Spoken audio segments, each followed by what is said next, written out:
Бағаны қалыпты ұстап тұру мақсатында қалада әлеуметтік ауыл шаруашылық жәрмеңкелері өткізіліп тұрады.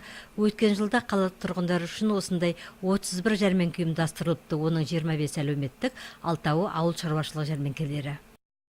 Для социально уязвимых слоев населения в настоящее время функционирует. Аз қамтылған отбасы үшін қалада арнайы 10 әлеуметтік павильондар да ашылған.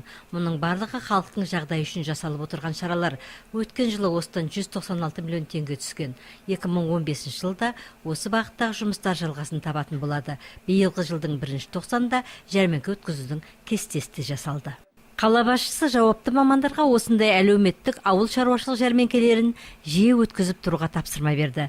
Тіпті апта сайын үзбей өткізіп тұру қажет деді. Бұл жәрмеңкелердің бір тиімділігі, ондағы өнімдердің бағасы базар нарқынан 15-20%-ға төмен болады. Мұнымен қатар ауыл шаруашылығы бөлімі азық-түліктердің бағасына да күнделікті мониторинг жасап отырады. Нұркен Сұлтанов азық-түлікпен бірге өзге де өнімдердің бағасының шарықтауына жол бермеу қажеттігін айтты. Сол орайда қаланың кәсіпкерлерімен кездесетін болды.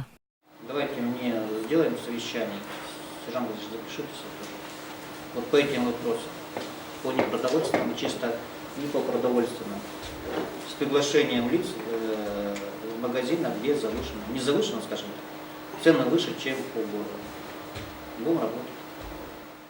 Алраушан Әдіханованың мәлімдеуінше, алдағы сенбі ақпанның 7-сі күні Есдәулет базар алдында кезекті әлеуметтік жәрмеңке өтеді. Оған Теміртау қаласының кәсіпкерлері өздерінің ет сүт өнімдерін әкеледі.